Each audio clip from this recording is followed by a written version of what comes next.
பிஸ்மில்லாஹிர்ரஹ்மானிர்ரஹீம். இன்றைக்கி நம்ம பண்ண போகிறது வாழைக்காய் ஃப்ரை. அதுக்கு தேவையான பொருள் வாழைக்காய் 3 நல்லா தொலிலாம் சீவி இப்படி ஸ்லைஸாக நறுக்கி வச்சிடணும். வச்சுட்டு மிளகாத்தூள், மஞ்சத்தூள், சிக்கன் பொரிக்கிற பொடி, கரம் மசாலா, அதுக்கடுத்து கொஞ்சோண்டு சால்ட்டு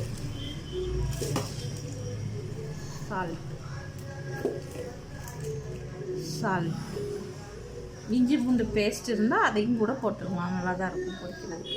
இப்போ இது எல்லாத்தையும் ஃபுல்லாக தட்டிட்டு இதில் கொஞ்சோண்டு சோயா சாஸ் ஊற்றி நல்லா மிக்ஸ் பண்ணணும். மிக்ஸி ஆட்டம் சொல்லி வருங்க, நல்லா மிக்ஸ் பண்ணணும். கரெக்டாக எடுங்க, கரெக்டாக எடுங்க.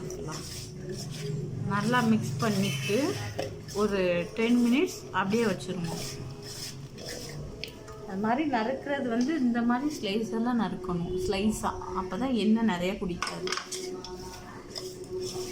நல்லா மிக்ஸ் பண்ணணும். மிக்ஸ் பண்ணி 10 மினிட்ஸ் வச்சிடணும். அடுப்பு பற்ற வச்சிடலாமா? ரெடி. பாத்திரத்தை வச்சாச்சு. பாத்திரத்தை அடுப்பில். எல்லாரும் சொல்லுவாங்கல்ல, செக்கில் ஆட்டின சுத்தமான உருட்டுன்ற மாதிரி செக்கில் ஆட்டின சுத்தமான நல்லெண்ணெய் ஊற்றிக்கலாமா? ஊற்றியாச்சு. உருட்டுன்ற மாதிரி சுத்தமான உருட்டு நல்லெண்ணெய். அது நல்லா ஹீட் ஆவி அப்படி தகான்னு மேலே வரட்டும். வெயிட் பண்ணியாச்சா? நல்லா ஹீட் ஆயிட்டு. இப்போ டெஸ்டிங்க்கு எங்கள் மச்சான் சொன்ன மாதிரி ஒன்று போட்டு பார்த்துருவோமா? நன்றி. அப்படிலாம் விடக்கூடாது, அடுக்கு வந்தா பொரியுது.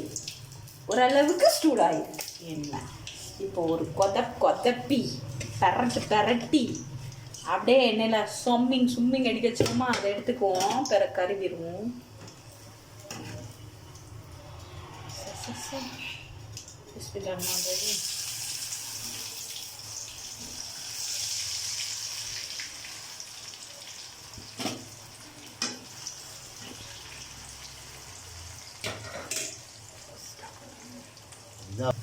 அதாவது இப்படி பொங்குதுன்னா இப்போதான் வேக ஆரம்பிச்சதுன்னு அர்த்தம். இந்த பொங்குதல் ஃபுல்லாக அமர்ந்துருச்சுன்னா அது நல்லா முருகிருச்சு அப்படின்னு அர்த்தம். இப்போ பொங்கல் நம்ம கிண்டி விடணும். நல்லா கிண்டிட்டு இந்த பொங்கல்லாம் அமங்கணும், அமைதியாக ஆகணும். ஆனதுக்கப்புறம் அதை எடுத்து பிளேட்டுக்கு மாற்றணும். இப்போ அந்த பொங்குதெல்லாம் அடங்குதா? கொஞ்சம் கொஞ்சமாக அடங்குதா? இதே மாதிரி தான் அந்த ஏத்தக்காய் சிப்ஸ் போடுறதும்.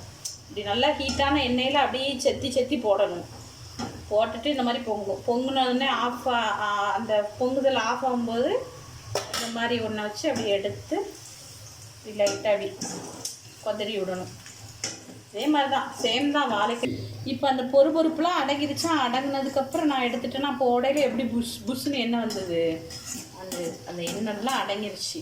அடங்கினோடனே எடுத்து நல்லா குலுக்கி எண்ணெயெல்லாம் வடித்து சிம்மில் வச்சிடணும். இப்போ தான் மெயின். ஆனால் அந்த எண்ணெய் ஃபுல்லாக கருத்துரும். இந்த மாதிரி ஒரு கண்ணீரில் போட்ட இதில் எப்படி போடணும்? எண்ணெய்லாம் கீழே அடியில் ஸ்டோர் ஆகிருமா? இது 30 ரூபா தான், நான் கடையில் வாங்கினேன்.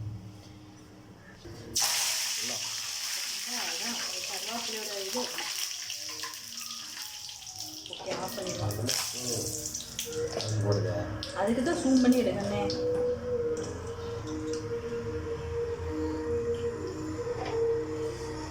இது எதுக்கு தெரியுமா அப்படி செஞ்சேன்? அந்த எண்ணெய் தெளியுது பாருங்க, அந்த கருவாப்பட்டையோட அந்த கருவாப்பில் அந்த கொழுப்பு கெட்ட இதெல்லாம் எடுத்துட்டு இது நம்ம சாப்பிடக்கூடாது, தூர போட்டுருவோம். எண்ணெயை இன்னொரு வாட்டி கூட யூஸ் பண்ணிக்கலாம், ஒரு பிரச்சனை கிடையாது. ஃபைனல் நல்லா பொறுன்னு பொரிஞ்சிருச்சு. டேஸ்ட் எப்படிப்பா இருந்தது?